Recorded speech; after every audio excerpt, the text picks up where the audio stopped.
ಇಲ್ಲೊಂದು ಸಿಂಪಲ್ ಆಗಿರೋ ಒಂದು ರಸಮ್ ಮಾಡ್ಕೊಳ್ತಾ ಇದ್ದೀನಿ, ಟೇಸ್ಟ್ ಆಗಿರುತ್ತೆ.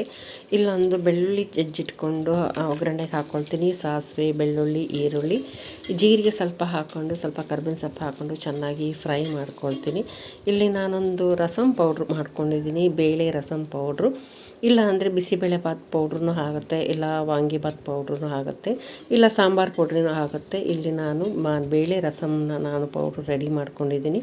ಅದನ್ನು ಹಾಕ್ಕೊಂಡು ಇಲ್ಲಿ ಚೆನ್ನಾಗಿ ಫ್ರೈ ಮಾಡಿಕೊಂಡು, ಟೊಮೆಟೊ ಜಾಸ್ತಿ ಹಾಕ್ಕೊಳ್ಬೇಕು. ಒಂದು 5ರಿಂದ 6 ಟೊಮೆಟೊ ಹಾಕ್ಕೊಂಡ್ರೂ ನಡೆಯುತ್ತೆ. ಚೆನ್ನಾಗಿ ಮಿಕ್ಸಿಯಲ್ಲಿ ನುಣ್ಣಗೆ ರುಬ್ಕೊಂಡು ಅದನ್ನು ಹಾಕ್ಕೊಂಡು ಸ್ವಲ್ಪ ಉಪ್ಪು ಹಾಕ್ಕೊಂಡು ಚೆನ್ನಾಗಿ ಒಂದು ಸ್ವಲ್ಪ ನೀರು ಹಾಕ್ಕೊಂಡು ಕುದಿಸ್ಕೊಳ್ಬೇಕು. ನೀರು ನಮಗೆ ಎಷ್ಟು ಬೇಕಾದರೂ ಹಾಕೋಬೋದು, ತೆಳುವಾಗಿದ್ರೂ ಹಾಕೋಬೋದು, ಇಲ್ಲ ಗಟ್ಟಿಯಾಗಿ ತಿಂದ್ರೂ ತುಂಬಾ ಚೆನ್ನಾಗಿರುತ್ತೆ, ಟೇಸ್ಟ್ ಆಗಿರುತ್ತೆ. ಇದಕ್ಕೊಂದು ಗಟ್ಟಿಯಾಗಿರೋ ಒಂದು ಅರ್ಧ ಕಪ್ಪು ಹುಣಸೆ ಹಣ್ಣಿನ ರಸ ಹಾಕ್ಕೊಳ್ತೀನಿ. ಸ್ವಲ್ಪ ಕೊತ್ತಂಬರಿ ಸೊಪ್ಪು ಹಾಕ್ಕೊಂಡು ಒಂದು ಅರ್ಧ ಟೀ ಸ್ಪೂನ್ ಶುಗರ್ ಹಾಕ್ಕೊಂಡ್ರೆ ಇಲ್ಲಿ ಟೇಸ್ಟಾಗಿ ಬರುತ್ತೆ ರಸಮು. ನಮಗೆ ನೀರು ನಮ್ಮ ಇಷ್ಟ ಬಂದಂಗೆ ಹಾಕ್ಕೊಳ್ಬೋದು, ಗಟ್ಟಿಯಾಗೂ ಚೆನ್ನಾಗಿರುತ್ತೆ, ನೀರಾಗೂ ಚೆನ್ನಾಗಿರುತ್ತೆ. ಇಲ್ಲಿ ಮಾಡ್ಕೊಳ್ತಾ ಇದ್ದೀನಿ. ಇಲ್ಲಿ ನಾನು ಈ ರಸಮ್ ಇದಕ್ಕೋಸ್ಕರನೇ ಮಾಡಿರೋದು. ಇಲ್ಲಿ ಮೀನು ಇದು ಬಂದು ಸಿಲ್ವರ್ ಪಾಂಪ್ಲೆಟ್ ಫಿಶ್ ಅಂಥೇಳಿ, ಇದು ಫ್ರೈನೂ ಚೆನ್ನಾಗಿರುತ್ತೆ, ಗ್ರೇವಿನೂ ಚೆನ್ನಾಗಿರುತ್ತೆ. ಇಲ್ಲಿ ನಾನಿಲ್ಲಿ ಫ್ರೈ ಮಾಡ್ಕೊಳ್ತಾ ಇದ್ದೀನಿ. ಗಟ್ಟಿ ಇರೋ ಪೀಸೆಲ್ಲ ಫ್ರೈ ಮಾಡಿಕೊಂಡು ಉಳಿದಿದ್ದನ್ನು ನಾನು ಸ್ವಲ್ಪ ಗ್ರೇವಿ ಮಾಡ್ಕೊಳ್ತೀನಿ.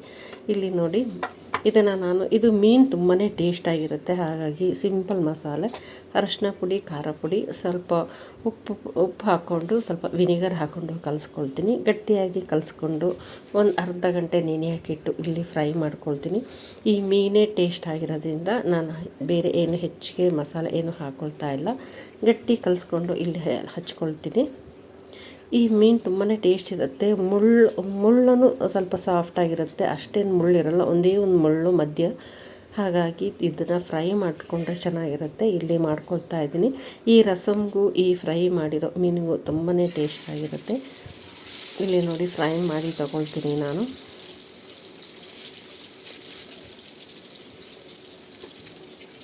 ಸಿಂಪಲ್ ಮಸಾಲೆ ಹಾಕಿದ್ರೂ ಚೆನ್ನಾಗಿರುತ್ತೆ ಇದಕ್ಕೆ.